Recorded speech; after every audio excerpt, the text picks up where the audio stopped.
The day I was handcuffed in my own restaurant for the crime of simply being its owner was the day my dream became a battleground. The smell of frying chicken and collard greens isn't just a smell to me. It's the scent of success, the aroma of a dream I built from the ground up with my own two hands. My restaurant, Marcus's Soul Kitchen, wasn't just a business. It was the heart of our little neighborhood. It was the place where families came after church on Sundays, where you could get a plate of food that tasted like your grandma made it, and where everyone knew my name. My face was on the sign out front. My name was stitched onto my chef's apron, and my pictures with local celebrities and politicians lined the main wall. I wasn't just the owner. I was Marcus. The Tuesday it all went wrong started like any other. The lunch rush was dying down, and the gentle buzz of satisfied customers filled the air. My head cook, Maria, was humming a tune by the fryer, and my niece, Kayla, was managing the front register. It was peaceful. Then a man at table 7 started getting loud. He was a tourist, I could tell by his sunburn, and his loud, abrasive complaints about the sweet tea being too sweet. I'd seen his type before. He finished his entire meal, the mac and cheese, the yams, the fried catfish, all of it, and then declared he wasn't going to pay because the service wasn't up to his standards. I handled it the way I always do, calmly and professionally. I walked over to his table, my hands clasped behind my back. "Sir, is there a problem with your meal?" I asked, keeping my voice low and steady. He puffed out his chest and launched into a tirade. I let him finish, then said, "I understand you're upset, but you ate the entire meal. You have to pay for what you consumed." He refused, getting louder, calling me names. It was embarrassing for everyone, and Kayla looked at me with wide, nervous eyes. I sighed. I hate doing it, but my policy is firm. "Kayla," I said, loud enough for her to hear, "call the police, please." 2 officers arrived about 10 minutes later. One was older, with tired eyes and a salt and pepper mustache. He looked like he'd seen it all. The other one, he was young. Couldn't have been more than 23. He had that fresh out of the academy look, all sharp creases in his uniform, and a tense energy, like a spring wound too tight. The older cop, Officer Davis, handled the belligerent customer perfectly. He listened, he was firm, and within 5 minutes the guy was begrudgingly handing his credit card to Kayla to pay his bill before being escorted out. Problem solved. Or so I thought. As Officer Davis was turning to leave, the rookie, Officer Miller, stopped and looked at me. He had his hand resting on his service weapon, a habit I've noticed in cops who are either nervous or looking for a reason to act. His eyes scanned my restaurant, then landed back on me. I was wiping down a nearby table, trying to restore the sense of peace that had been shattered. "So, what was your involvement in this?" Miller asked. His tone wasn't inquisitive, it was accusatory. I paused, confused. My involvement? I'm the owner. He was a customer refusing to pay his bill. Miller's eyes narrowed slightly. He looked me up and down, taking in my apron, which literally had Marcus, owner, embroidered on it. "You're the owner?" he asked, a little too much disbelief in his voice. "Yes," I said, my patience starting to thin. "This is my place. Marcus's Soul Kitchen." I gestured vaguely at the sign on the wall behind the counter. His partner, Davis, was already by the door. "Miller, let's go. It's handled." But Miller ignored him. He took a step closer to me. The few remaining customers were watching now, their forks frozen halfway to their mouths. "I'm going to need to see some identification," he said. I actually let out a small, incredulous laugh. "Identification? For what? You're standing in my restaurant. My name is on the wall. My face is on the menu. What do you need to see ID for?" This was a mistake. My calm defiance seemed to trigger something in him. His whole posture shifted. He stood up straighter, his chest puffing out. "Sir, you were involved in a dispute. I need to verify who you are for my report. Now show me your ID." I placed the cleaning rag on the table and crossed my arms. I wasn't going to be intimidated in my own place of business. This was my sanctuary, the product of my blood, sweat, and tears. "Officer, with all due respect, the man who caused the problem is gone. I'm trying to run my business. You can see my business license hanging right there on the wall. It has my name on it. Miller, that's enough, Davis called from the door, his voice now laced with annoyance. The man owns the place, let's bounce. But Miller was locked on me. It felt like he wasn't seeing a business owner, he was seeing something else, a stereotype he'd brought in the door with him. Sir, if you refuse to identify yourself, I'm going to have to consider this obstruction. Obstruction? My jaw dropped. I looked past him to his partner, who just shook his head, looking exasperated. I looked at Kayla, who was pale with fear. All the warmth had been sucked out of the room. It was just me and this kid in a uniform with a chip on his shoulder the size of a boulder. This is ridiculous, I said, my voice low and firm. I'm not showing you my ID in my own restaurant. You have no reason to ask for it. That's it, Miller snapped, his hand flying off his weapon and reaching for his hip. You're creating a disturbance and failing to comply. Put your hands behind your back. The entire restaurant went silent. I could hear my own heart pounding in my ears. This couldn't be happening. It felt like a dream, a nightmare playing out in slow motion in the middle of my dining room. I didn't move. I just stared at him, my mind unable to process the sheer insanity of the situation. He took it as resistance. In one swift movement, he grabbed my arm, twisted it behind my back with a force that sent a jolt of pain up my shoulder, and then I felt the cold, hard steel of handcuffs snap around my wrists. The clink of the metal locking echoed through the dining room, a sound so final, so utterly alien in this place I'd built to be a haven. "What are you doing?" I gasped, the words catching in my throat as the cuffs bit into my skin. "You can't do this," Kayla screamed from behind the counter, her voice cracking. "He's the owner. He didn't do anything." Officer Davis rushed back inside, his face a mask of disbelief and fury. "Miller, what in God's name are you doing? Uncuff him right now. That's an order." But Miller was in his own world. His grip on my arm was like iron, his face flushed with adrenaline and a kind of righteous power. He completely ignored his senior officer. "You are under arrest for obstruction of justice and disorderly conduct," he announced, his voice loud for the benefit of my horrified customers. He started marching me towards the door, yanking me forward when I stumbled. I saw it all in flashes. Maria, my cook, standing frozen with a spatula in her hand, tears welling in her eyes.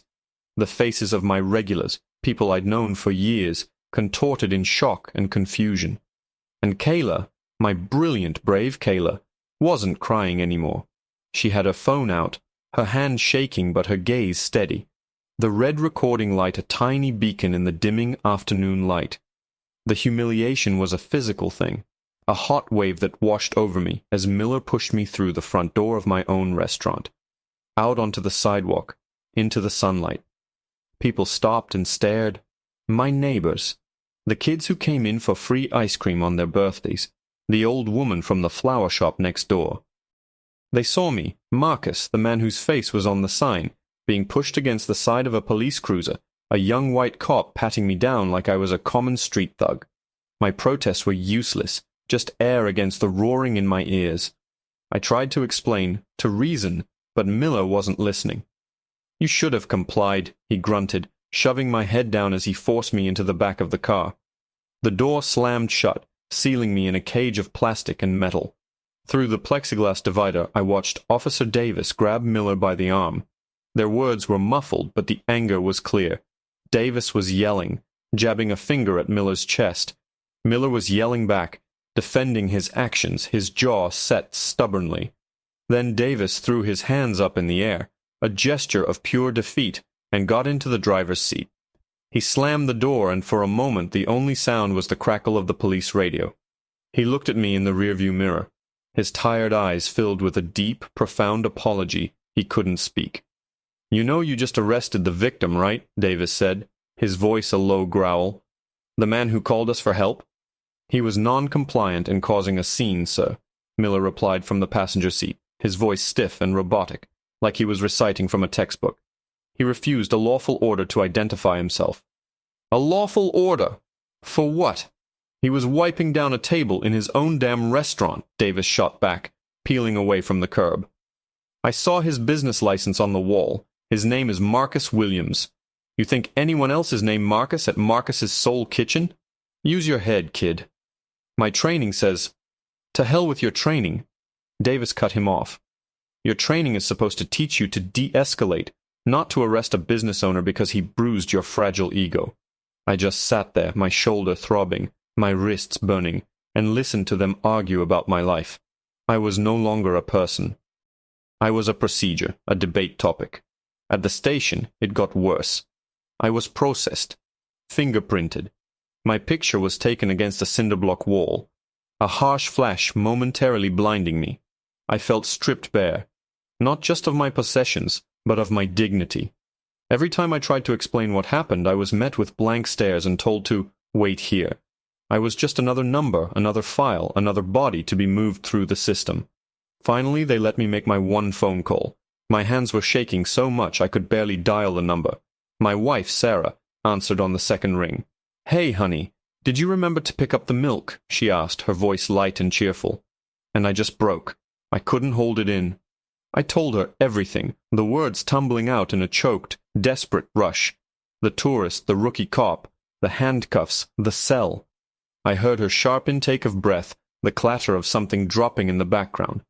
Then her voice came back, no longer light, but forged into steel. "Okay, Marcus. Don't say anything else to them. Not another word. I'm on it. I love you." They put me in a holding cell. The concrete bench was cold, and the air smelled of stale sweat and disinfectant. I sat there for what felt like an eternity, the argument between the two officers playing on a loop in my head. Davis knew it was wrong, but Miller had all the power, and he had used it to crush me, to humiliate me, for no reason other than the fact that he could. I buried my head in my hands. How could my life be upended so completely, so quickly? Hours crawled by. I heard the clang of other cell doors, the murmur of voices, the rhythmic squeak of a guard's shoes. Despair was starting to settle in, a heavy, suffocating blanket. Then I heard footsteps stop outside my cell. The lock turned with a loud thud. I looked up, expecting a guard to take me for questioning, or worse, but the man standing there wasn't a cop. He was in his late 40s, of Asian descent, wearing a perfectly tailored dark gray suit that probably cost more than my first car. He held a leather briefcase in one hand and looked at me with sharp, intelligent eyes. "Mr. Marcus Williams?" he asked, his voice calm and precise. I nodded numbly. He gave me a small, tight-lipped smile. "My name is David Chen. I'm an attorney. Your wife, Sarah, called my office. I came as soon as I could." He paused, his gaze intensifying. "I've already seen the video." I frowned, confused. My mind was a fog. "Video? What video?" Mr. Chen's smile widened just a fraction, but it didn't reach his eyes. "The one your niece started recording the second Officer Miller laid his hands on you," he said. "It's been on social media for about 3 hours. It's already got 500,000 views." 500,000 views. The number hung in the stale air of the holding cell, an incomprehensible figure that my exhausted mind struggled to grasp. A video? Kayla. Of course. That tiny red light. In the midst of my own terror and confusion, my niece had the presence of mind to do the one thing that could cut through the noise. She had become a witness for the world. A profound wave of gratitude and pride washed over me, a small flicker of warmth in the cold despair. Mr. Chen opened his briefcase with a series of sharp clicks. "The district attorney's office has been inundated with calls," he said, pulling out a slim file folder. He didn't need to elaborate. I could imagine the outrage. My community, my customers, my friends, they wouldn't stay silent. They knew me. They knew my restaurant. They knew who I was, and they knew this was wrong. "They're dropping the charges," he continued, as if it were a minor procedural detail. "Obstruction, disorderly conduct, it's all disappearing. You'll be released within the hour." Relief was so sudden and overwhelming it almost brought me to my knees. The weight that had been crushing my chest lifted. I was going home. I was getting out of this nightmare. "Thank you," I whispered, the words hoarse. "Thank God." "Don't thank God just yet, Mr. Williams," Mr. Chen said, his tone shifting from informative to surgical. "Getting you out is the easy part. What comes next is where we fight." He slid a piece of paper and a pen through the bars. "This is my retainer agreement. Your wife has already given me a verbal confirmation, but I need your signature, because this isn't just about getting you out of a holding cell. This is about making sure Officer Miller and the department that trained him understand the profound and catastrophic mistake they made today." I signed without hesitation. His confidence was a lifeline. When a guard finally came to unlock the door, it wasn't with the same rough indifference as before. He averted his eyes, mumbled something about my property being at the front desk, and scurried away. The atmosphere in the station had changed. The officers behind the main desk, who had processed me with bored detachment hours earlier, now refused to make eye contact. One of them pushed my wallet, keys, and phone across the counter without a word. The air was thick with tension, the unspoken acknowledgement that something had gone terribly, publicly wrong. When I stepped out of the station, the night air hit me like a splash of cold water. And I wasn't alone. A small crowd was gathered on the steps: Sarah, Kayla, my head cook Maria, and a dozen of my regulars. But behind them I saw the unmistakable glow of camera lights and the pointed shapes of microphones. Local news. Sarah rushed to me, her arms wrapping around me so tightly I could barely breathe. I buried my face in her shoulder, inhaling the familiar scent of her perfume, and for the first time since that cop laid hands on me, I felt safe. "Are you okay?" she whispered, her voice thick with emotion. I just nodded, unable to speak. I hugged Kayla next, holding her tight. "You were so brave," I told her. "So smart." She just squeezed me back. I knew what he was doing was wrong, Uncle Marcus. I just wanted everyone else to see it, too. Mr. Chen gently guided us through the throng of reporters. He gave a brief, powerful statement about a gross miscarriage of justice and the unacceptable abuse of power against a respected business owner. He announced our intention to file a civil lawsuit against Officer Miller and the city police department. He was calm, articulate, and utterly in control. I just stood behind him, my arm around Sarah, feeling dazed and disconnected, like I was watching a movie about someone else's life. The next few days were a blur. The video didn't just have 500,000 views anymore, it was in the millions. It was on every national news channel. Pundits debated it. Politicians made statements. My face, contorted in shock and pain as I was handcuffed in my own restaurant, was plastered everywhere. Marcus's Soul Kitchen became a landmark overnight, a symbol. People came from all over, not just for the food, but to show support. They left flowers. They held signs. They filled every table from open to close, and many just stood outside, a silent, supportive presence. It was overwhelming and, honestly, terrifying. My private life, my quiet success, had been blown open for the world to see and dissect. I couldn't sleep. Every time I closed my eyes, I felt the cold bite of the handcuffs, heard the click of the lock. I'd flinch if a car that looked like a police cruiser drove by the restaurant. The place that had always been my sanctuary now felt tainted, the scene of my deepest humiliation. The city and the police department went into damage control mode. The police chief held a press conference. He announced that Officer Miller had been placed on administrative leave pending a full internal investigation. He used words like troubling and concerning to describe the video's contents, but stopped short of a full apology. It was political speak, a carefully crafted statement designed to placate the public while admitting nothing. Mr. Chen called it a predictable and insufficient response. He filed the lawsuit a week later. It was a hefty one, alleging wrongful arrest, assault, battery, and emotional distress. He wasn't just going after Miller, he was going after the whole department, citing a pattern of insufficient training and a culture that enabled this kind of behavior. The city's lawyers responded with an offer to settle almost immediately. It was a laughably small amount, a nuisance fee to make us go away. We refused. That's when they started to play dirty. They began digging into my life, looking for anything they could use to discredit me. They pulled my financials, my tax records, even my juvenile records from when I was a teenager. They interviewed ex-employees, looking for a disgruntled voice to paint me as a difficult boss. They were trying to find a crack, any imperfection they could exploit to change the narrative from good man wronged by bad cop to something murkier. One evening, Mr. Chen called me into his office for an urgent meeting. He looked more serious than I'd ever seen him. "They think they found something, Marcus," he said, his voice grave.